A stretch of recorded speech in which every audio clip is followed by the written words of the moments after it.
Welcome to another conversation in People in Fundraising.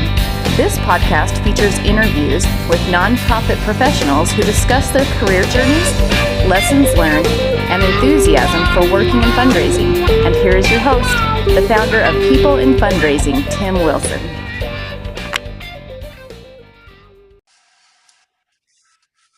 Good afternoon, everyone. Today is Friday, March 20th, 2026. And I am delighted to welcome Rodger Devine to today's episode in the weekly nonprofit series, People in Fundraising. Rodger, it's great to see you again. And at this point, you are no longer the Apra International president, having concluded that heavy lift, and then the immediate past president as well, heavy lift. So you are in a new era in terms of your volunteer leadership. And I'm just excited to welcome you today and learn about your career, learn about your professional development, volunteer experiences as well, and having a great conversation with you. Thank you so much, Tim, for the warm welcome, and I'm delighted to participate. Wonderful. Thank you, Rodger. If you could please first tell our audience who you are by title, employer, and where you're joining in from, if you work hybrid, fully remote, anything like that. Sure. I'm the Chief of Staff and Advancement Operations for Pomona College, and today I'm beaming in from sunny California, so I'm in Southern California. And we are a flexible organization, and today I'm actually beaming in from home. So you may hear a dog whisper or pitter patter of my rescue dog walking by because I'm at home. But and wherever you are, wherever our audience is listening in from, sending jars of sunshine out to you and hoping that you are spring is on your horizon. Absolutely. Yeah, this is the first day of spring here in North America. So excellent.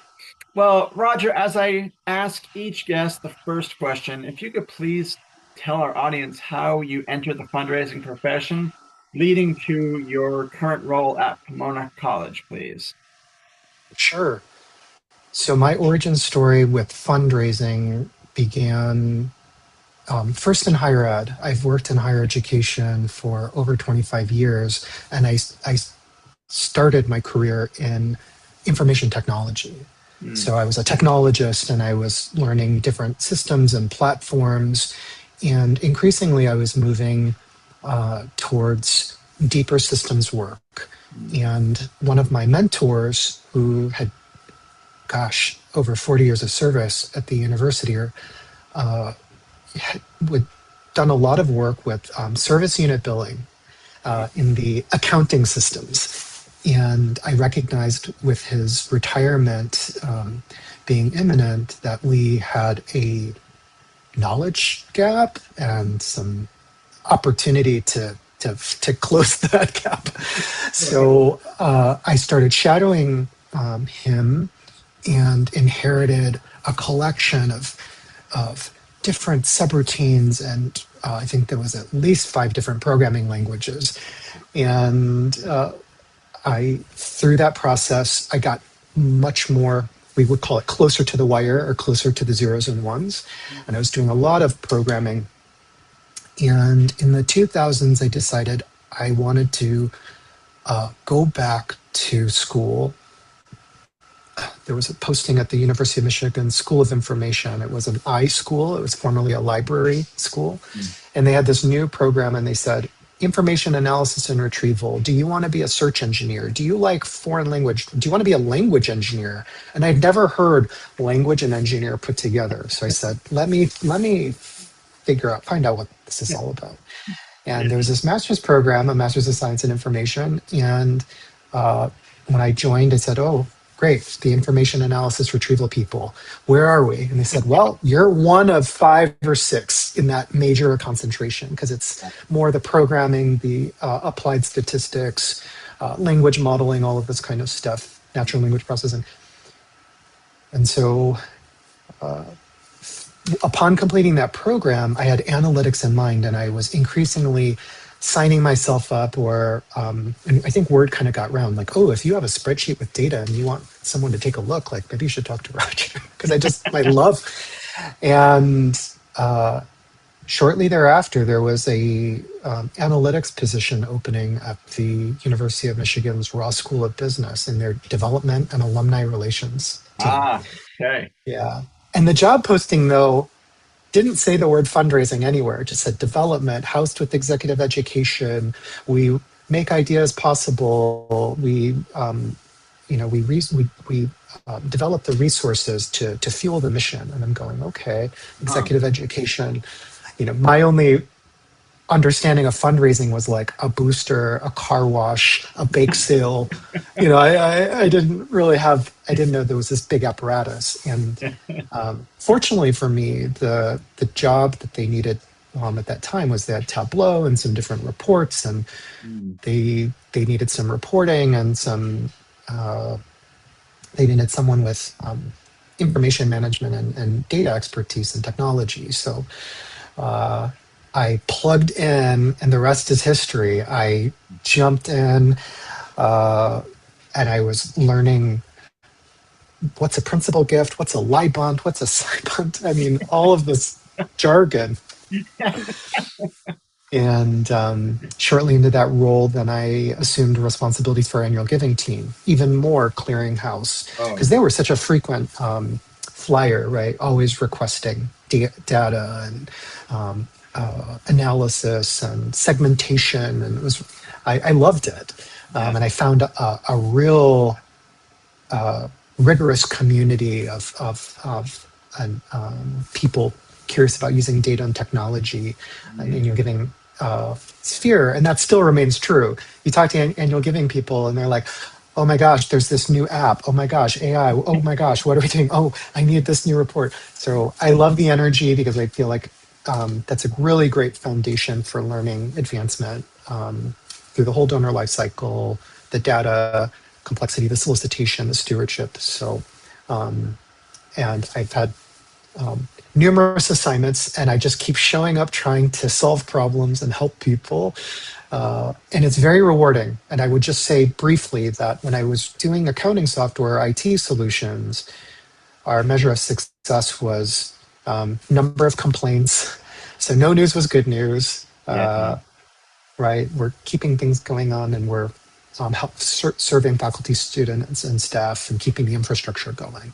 Yes. When I went into fundraising, it was, well, look at this building that we helped create, or look at this cluster hire of new positions, or look at this new program, look at what students are able to do now that they wouldn't have otherwise been able to do through the power of philanthropy.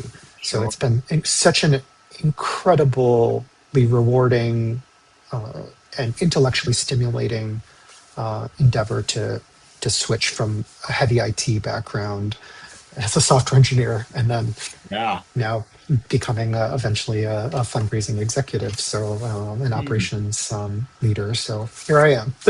That's fantastic. And how long have you been at Pomona College? I joined Pomona in August of 21. So that would put me just about 4.5 years. It'll be 5 years this August, which has flown by. Wow. Yeah. Same with me. I've been at my current employer for just about 5 years, August of 21. So, yeah. And if I've got it right, you were already on the Apra board, the international board, when you joined Pomona, or was that kind of concurrent? Yes, I was already on a member of the Apra board of directors when I started at Pomona. It's a little fuzzy because pandemic. I think it was 2018 or 19. Maybe it was 2019 was the official year I joined the board. I think it was 18 or 19, probably 19. Oh, okay.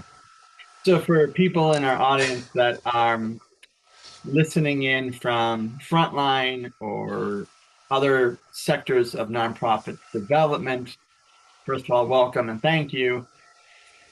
Apra International, that Rodger and I just talked about, is the premier international organization for nonprofit leaders whose day jobs, responsibilities are in portfolio management, data analytics, data science, prospect research, and the board is comprised of about 14 directors from United States, Canada, Australia, New Zealand, open to nonprofit prospect development leaders from around the world.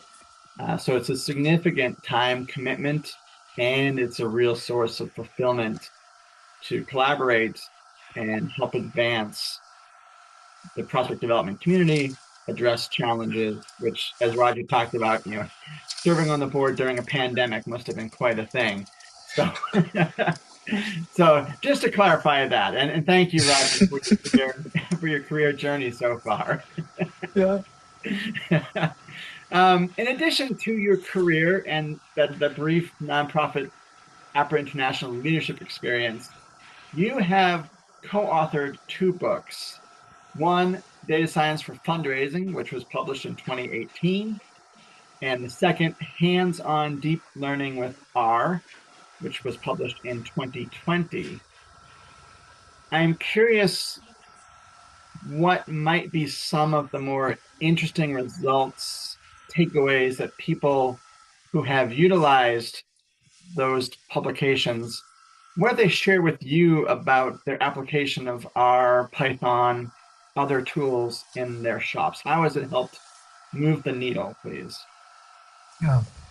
I would say in conversations with people who have either referenced those resources, among others, the number one takeaway that comes up is relative to someone's institution, their culture, their fundraising program. There are many different entry points to data science, machine learning, and now AI. This idea of demystifying what is a model, right? Using data, analyzing, curating that data to turn it into information, finding patterns, trends, meaningful, actionable insights that eventually become knowledge and then wisdom. That's the knowledge wisdom pyramid, DIKW, for those who want to Google that or check that out. It's a really great continuum around how we're distilling raw data in its form and how data becomes more valuable when it's joined together and it's curated, it's organized, high fidelity, because quality data is the key input that feeds a lot of other analysis. If you don't have good input ingredients into that equation, then you can come up with specious or problematic results that could lead you astray. I've had conversations from practitioners, leaders. At the practitioner level, I'm thinking of a success story of someone who was a coordinator in an annual giving program who delved right into both sets of books. And then a year later, I was watching them present and I attended their presentation about how they built their first model. Oh. And they were using these open source tools and getting curious, and they were building their first predictive model to then sort, rank, and prioritize with an eye towards efficiency and effectiveness, right? Can we accelerate and speed up in the donor lifecycle where we're spending our time, where this decision support? So watching someone upskill and reskill with using these open source tools, them applying some of this knowledge, frameworks, and resources, application to do their work has been rewarding. And then on the other side, quite frankly, I've had a lot of conversations with senior leaders who came across, got a copy of the book, have it, and they said, I've read a couple chapters, that was great. Once it started getting into code 01, I tapped out, but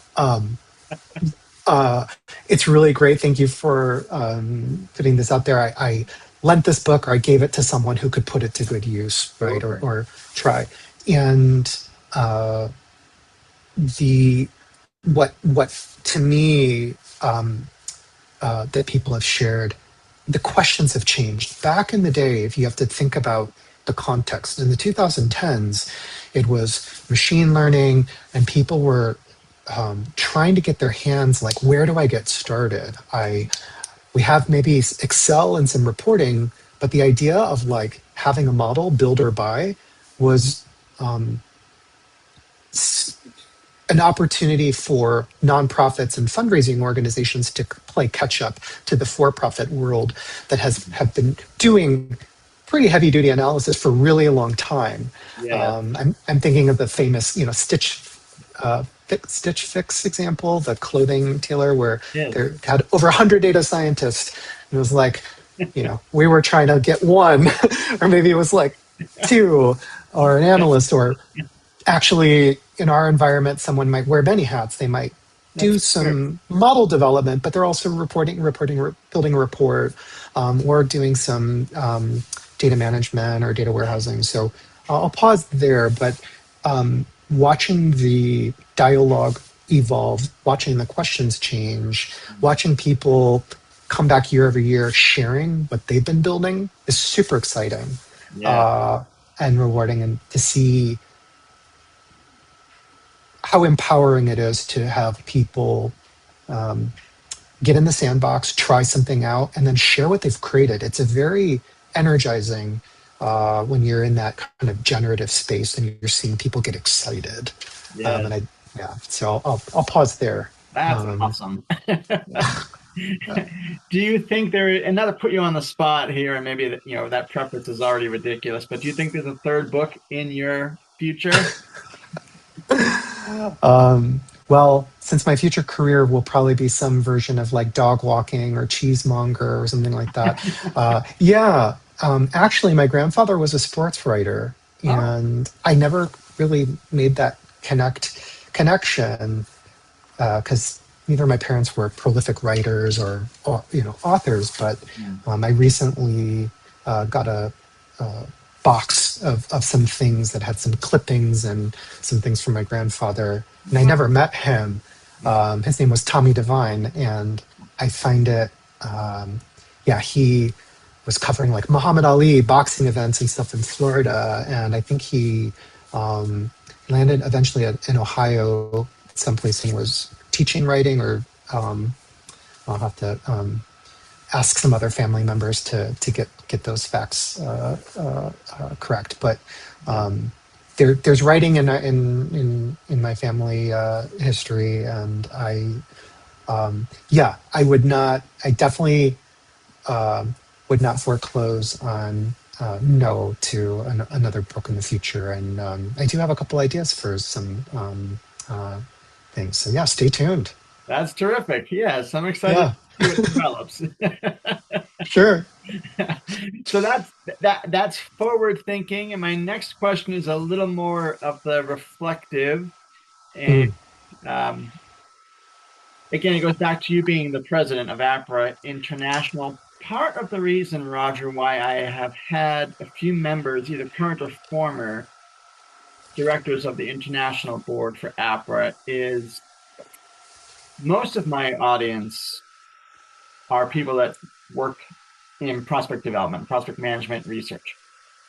And from a lot of people I've heard just anecdotally, the board feels like rarefied air. You have to go through all these incremental steps of volunteer leadership before you can even be considered to serve on the board. And I think part of what I hope to do is to help demystify at least some components of that process, to show that this is what are the motivations, what's the drive, what's the fulfillment that people who do serve on the Apra International board feel from their time on the board.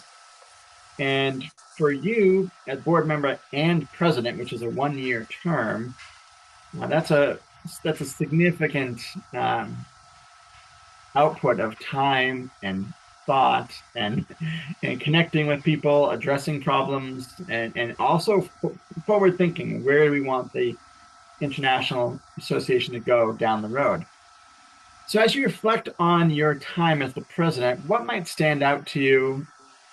And I want to get more positive here, not the challenges and the hard stuff, but what might stand out to you as a win, where you dealt with an issue that was confronting the prospect development community and felt that you were able to make, with the board's assistance, with your guidance and leadership, a positive impact? Sure.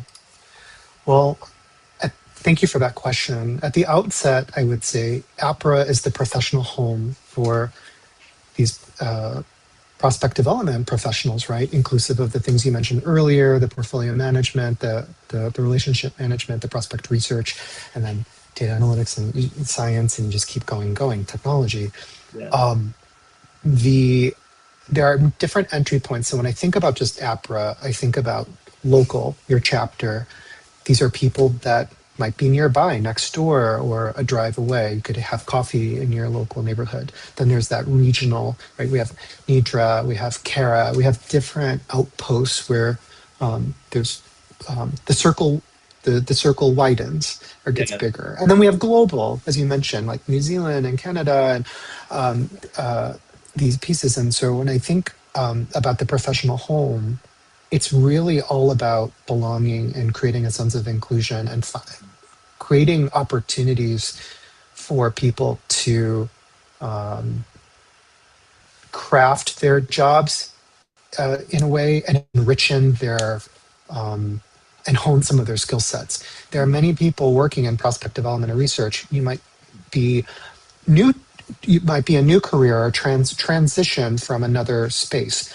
And I've worked with people from library services backgrounds to real estate agents to forensic accountants to I've seen a lot of backgrounds. And when I think about what I'm proud of is centering APRA's work in the community and remembering that this is a very special knowledge worker community that's so generous with their time. Anybody in APRA, you reach out, do you have a template for that? Oh yeah, here you go. Boom, boom, boom.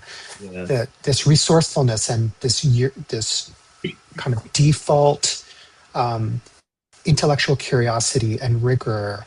And I think about those different scales of the chapters, the local, regional, and global, and our continued and ongoing efforts, right, to build and strengthen that connectivity and ultimately community and sense of belonging, sharing tools. Things have changed a lot in the last 10, 20 years in this space.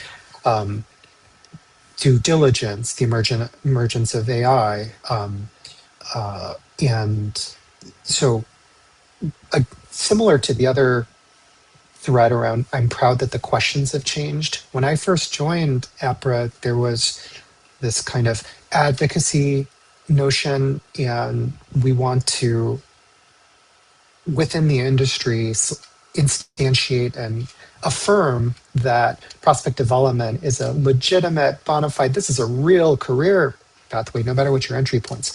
I feel like we've done that, been there, done that, t-shirt on the mug, like, yes. But seeing people through board service, the link is no matter what level or role that you're doing in your organization, sometimes people don't have exposure to other pieces. Like, for example, you might work in a nonprofit and you might be the team of one or two, and you're doing prospect research, some reporting, maybe checks, keys, operations. You might have to do a lot, but you might not have a budget. You might not have exposure to having to train up, manage. You might want management experience, and you don't have management experience. Yes. Well, guess what?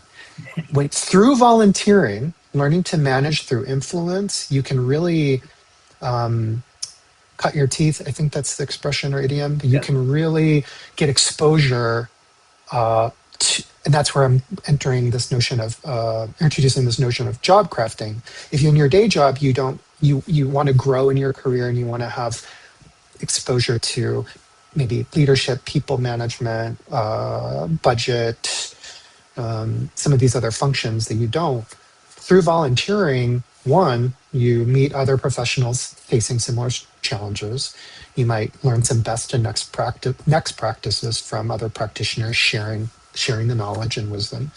As my piano teacher says, I can teach you in 10 minutes something that took me 10 years to figure out. Wow. And I just love the generosity, bringing it back to philanthropy and then the spirit of the Apra Sure. community. I really believe wholeheartedly that volunteer leadership and professional development go hand in hand, because your expression of leadership, you need the opportunity to do the thing, but someone needs to take a chance on you. Yes. And if you don't have the exposure or the transferable skills, it's hard to make the case that, oh yeah, I'm comfortable managing XYZ. But if you lean in and take a brave step forward, of course, finding that integration with your other duties and responsibilities, a yes if moment. Yes, I'll take that on if this is true. I have found my APRA service and being a representative and ambassador for the community and industry, and really pushing and challenging us to think boldly, where do we want to be 5-10 years from now. It's hard to predict what's going to happen beyond that time frame, but I really view APRA and any nonprofit volunteer, especially when you join a board with the fiduciary piece, learning Robert's Rules of Order. What is that? What on earth? So this idea of governance and how you effectuate change and sequence leadership, and you have to have a point of view, and you have to learn how to the idea of harnessing input from a community, reflecting that back, and then your mission. APRA's mission, right, is to provide these resources for these as professional development resources and education and training. But more concretely, I'll just wrap up this thread and say I'm really proud. The unglamorous side of board service, people not realize, as you can imagine, pandemic upended a lot. Conference is very important to APRA for our bottom line as our big learning. It's our Super Bowl. And with the pandemic, any organization that has centers or has a focal point on an in-person professional development conference, and then you can't do that in person, Yes. and that changes your kind of revenue bottom line. I'm really proud that we were able to adjust and course correct and make some difficult and challenging decisions along the way to get the budget back on track, not in the red, but in the black. And I'm also proud, there was all this like data science. We had to push and advocate for data science to be its own kind of curriculum pillar and this stuff. And I had this vision of everybody needs to know about data science. Like, yes, it was started off as its own thing, but let's close the distance and embed data science into and decision support into the education professional development committee, into everything we're doing. Yeah. Was it perfect? There's some bumps along the way? Sure. But change is hard. Yeah. And I do believe that I want anybody in APRA to have familiarity and comfort with, whether it's build or buy or practitioner. You're going to read a book and then build a model, or you're like, nope, I'm good. I'm going to vibe code. There's something for you in any part of this equation. But those are some highlights. So thank you for the question, and thank you for your volunteer service. Happy to hand the torch. It's not the president's torch. I am a board member right now, and that's next 2.5 years. So we'll see beyond that. Soak it up, yeah. And Rodger mentioned for our audience in his reply just there the concept of yes if, which is new as of today to me. I think a lot of us are familiar with the yes but yes if. And I have written that down, and I'm going to apply it to my own balls in the air, all the things I'm juggling. So thank you for that. That's really important.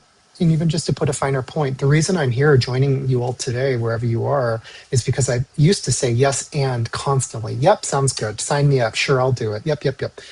And as my time compression demands got kind of increased, I've had to be a little bit more selective and say yes if to make sure that I can honor these commitments. But it's through these choices of putting yourself in challenging your comfort zone and stepping out.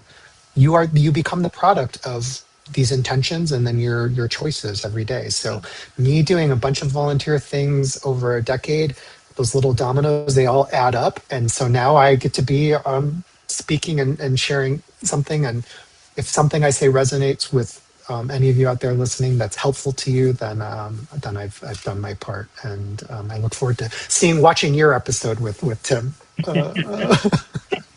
And learning from you. Yes, absolutely. And that's one of the great things about these podcasts. It's not me, it's not the host, it's the takeaways that the guests offer. And so I appreciate those nuggets of wisdom, Rodger. For our final question here, there's a bit of a background that I feel needs to kind of set up the question and your answer. So I do a little bit of research on each guest online, mostly on what they put on LinkedIn, or if they have a nonprofit website and their bio is on there, or if I Google their name and, they've appeared on this other podcast, and I could maybe glean something from that. So the little bit of research I did in preparation for today made it really clear, Rodger, that you have a broad academic career background. And on the Raise podcast, among others, you have noted or been described by those other hosts as having a, quote, diverse interests and relentless curiosity. And I love that because we need, in our profession, prospect development, data science, curiosity is something you just cannot manufacture. It has to be inherent to who you are, and then you build out the professional skills from there. So I'm curious about your curiosities.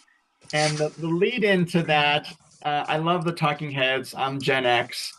The Road to Nowhere is one of my favorite songs by the band. And David Byrne, who was a lead singer of the group, the Quartet, a couple of years ago was interviewed by the New York Times. And he gave a pretty lengthy quote about curiosity as part of the human experience. And I wanted to just put a piece of his quote in here and then ask you about your curiosities. And we'll get to the actual question. But first, David Byrne said, quote, "You can develop a willingness to try new things, but curiosity is kind of self-motivated. I sense that for many people, they love the feeling of the familiar and the secure in a place where the answers are." And then he said later on, if you feel like the answers are in here, in his other quotes within that longer quote, meaning whatever the person has kind of confined themselves to because of their personality or social, economic, political affiliations, David then asks, why would you bother to go elsewhere to explore other curiosities of life and being on this planet? So Rodger, for you, I'm curious, two-part here. What factors drive your own curiosity? And secondly, are there new avenues of curiosity, whether that's reading, you mentioned piano earlier, other avenues of discovery that you're considering exploring at this point in your life? This is a wonderful question. I believe curiosity is this kernel or seed and precursor to developing knowledge. And ever since I was little, I always was curious about this pursuit of knowledge. Like, I had great teachers, great role models, so many people who were kind and patient with me, who, if I didn't know a word, they'd say, well, I don't know, go look it up. and from an early age, I would hear a word and I would want to know, you know. So I spent a lot of time looking things up. And it was always, I love procedurals. I love Sherlock Holmes. I loved, Hardy Boys detective stories. Choose your own adventure. If you go this path, go to page 84 or here. And then I would well, I want to know what happened with the other one. Oh no, that was a trap door. You fell down through. So um, I, I'd say I do have an intense curiosity that I think is a gift within. But what people might not realize is it's these factors. There's certain areas like food wise, I'm not an adventuresome eater. I'm pretty quirky and idiosyncratic. Like I eat pretty much the same, a limited number of foods. So do I. Yeah, one is just due to some allergies and other stuff. But but I noticed that books, knowledge, art, music. I'm a product of the liberal arts. I was a super major 5-year undergrad because I was just kept taking more classes. Oh, maybe I could turn that into a minor. Maybe this was. So I had a really hard time because I couldn't, in the short term, connect all of the dots. I was chipping away in my kind of area of focus intensively of what's right in front of me, right? Like Sonic the Hedgehog, like running, getting the coins right in front of him, right there. But when I take a step back after doing all of this work in pieces, all of a sudden it's kind of a very emergent bottom-up phenomenon where I can hear you say, oh, you did this other podcast or you did this article or thing. For me, it was just moment by moment responding to an inquiry. But when I take the step back and I look at, oh, wow, okay. Even when you brought up the book projects, I remember how both of those projects collabing and making them, and I'm very grateful for having the opportunity to work with other thought leaders and turn an idea and translate it into something tangible and concrete. I'd say the factors that drive curiosity for me are a mindset of growth. And, we talk a lot about Dweck's work on growth mindset versus a kind of a fixed mindset. I do think to engage in learning and curiosity behaviors, there has to be some reward. For me, it's probably video games. I didn't have a babysitter growing up because my brother's 10 years older than me and was off doing stuff. And so, a 16, 17-year-old not wanting to have to look after their little brother. So I'm doing a lot of, Zelda and all this kind of stuff. I'm also Gen X.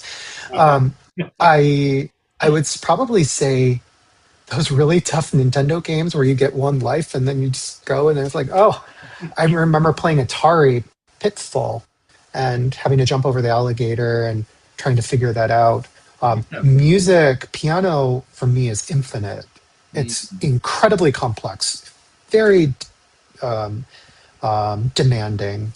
And I would say the curiosity factor really factors that drive curiosity. You one have to be open to what you know and what you don't know. Yes. And the older I get and the more I go through different iterations and cycles, the more clearly aware of how much I don't know very much about certain history topics or these different systems. And it's a whole world, right? So to wrap up or put that in the box, I would definitely recommend for those who want to get maybe more curious, even just jotting down a list of things that you like, that you have heard about, keep that written down somewhere it's accessible, and then think, what would leaning in, because and getting closer, just dipping your toe, right? Yeah. So you might want to learn about falconry or Legos or something, and you maybe some kind of craft. Okay, well, let's watch a YouTube video. Yeah. But then my strength is that getting it out of the mind and into the body, you have to translate an idea into a behavior and start doing. And for me, if we were to play a board game together, if you were like going to pull out the instructions and read all the rules, like I'm like, let's just learn as we go. Let's just do it. That's how I am. Yes, same. But I recognize that that's my personality type. I recommend highly the book Zen Mind, Beginner's Mind by Suzuki. And it talks the Taoist principle of, you have a bowl filled with water. That's your knowledge. That's everything you think you know. Mm. And a lot of times people think about, this concept, they've heard of incarnation and they think, oh, I'm going to live one full life. And then the concept of incarnation, hopefully if I'm good in this life, I won't become a bug in the next or something. Right. Well, a deeper teaching is actually moment by moment. How can we reincarnate ourselves and let go hour by hour? If you're getting caught up and you think that this is the way, can you stop and pause and pour out that bowl with water so that you can be an open, empty vessel to others and be present? And I think about that a lot. Whether it's, okay, something's not working. What have we tried? Well, maybe there's a different approach. Maybe I'm not the right person. Maybe there's someone else. Piano, you want to test yourself, sit down at an instrument or any craft. I do Peloton, I do cycling, and there are people twice my age doing workouts 5 times more intense than me. And I'm like, well, I'm going to just do my thing to my best of my ability. But it's that daily habit, because those habits turn into destiny, right? I love that. And unlocking. So I'm a big fan of micro. That was another thing. I remember during my Apra service, I was like, oh, volunteers. Oh, serving on a committee. This sounds so intense. What if we had micro volunteer opportunities where it's like, I'll write a blog article or something short or give a soundbite or lend it, this. And it's not a monthly committee or something like that. Yeah. Post-pandemic, people's time it's just different. And so we need to adapt and evolve.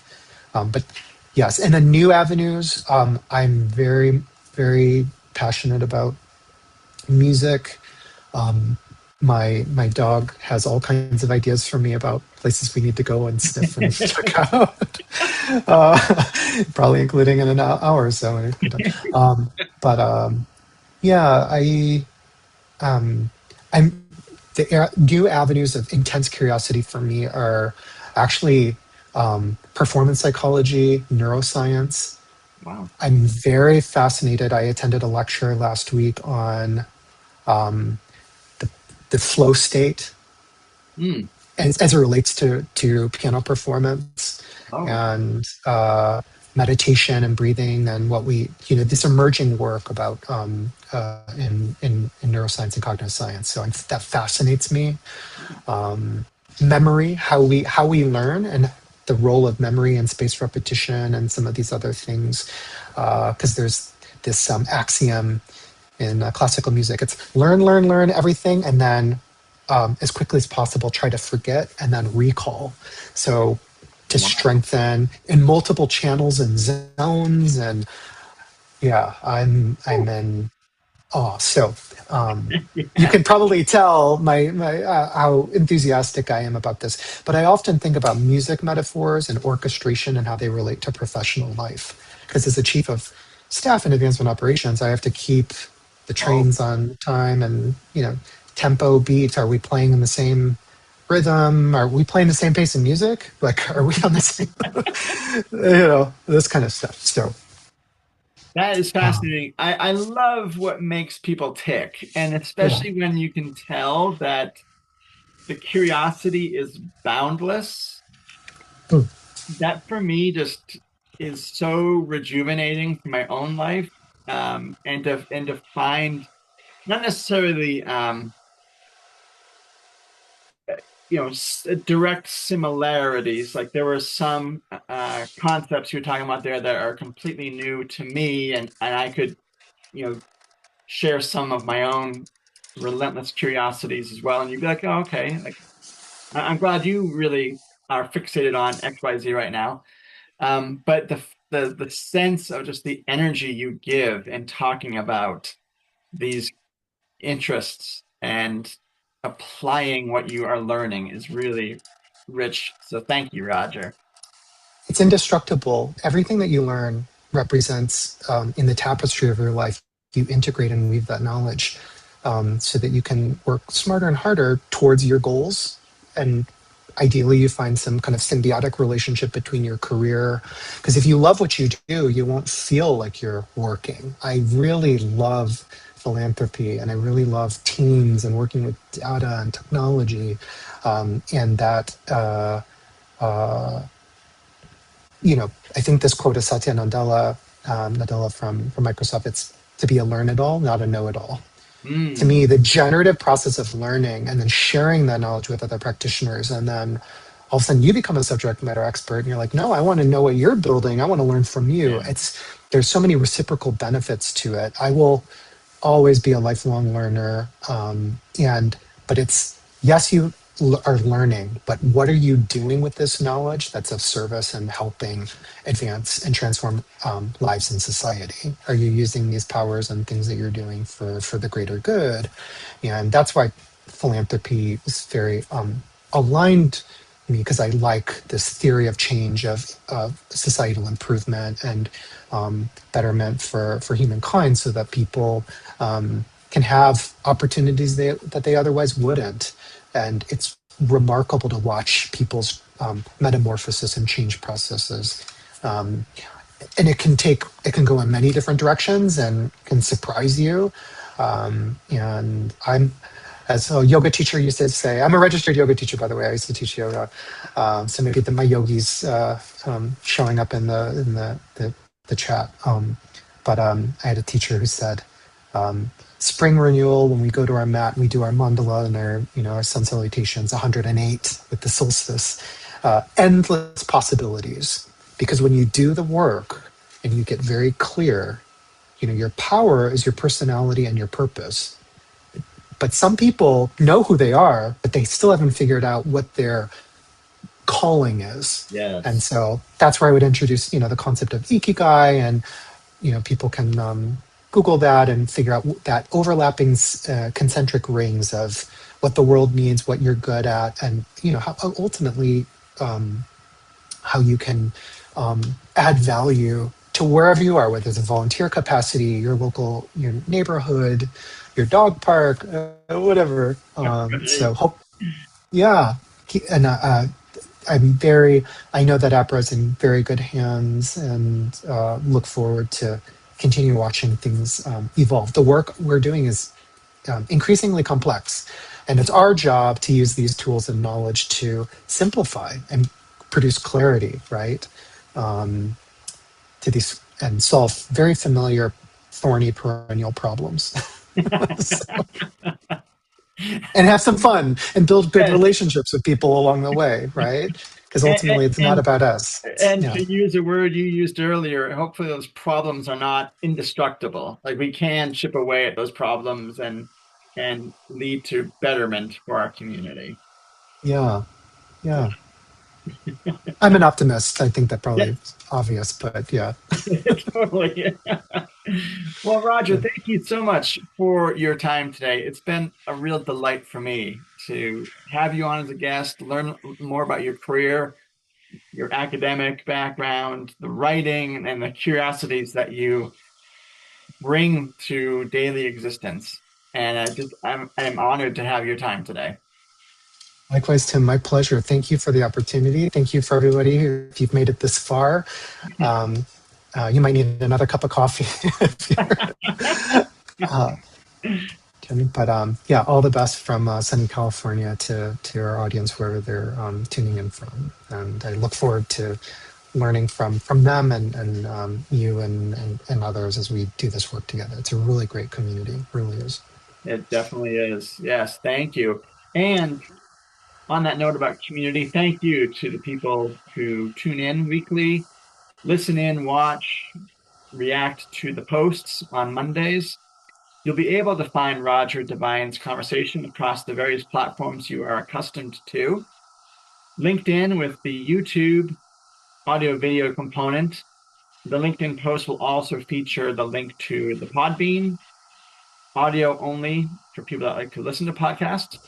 And thanks to my 100th guest, Luis Diaz of WISE, WIZE, and the Donor Participation Project for his sponsorship of my website, Rodger Devine's conversation will also be on my website, peopleandfundraising.wordifysites.com. Rodger, I wish you a happy spring and hope to meet you again sometime soon in real life. Onward and upward. Thank you. Thank you.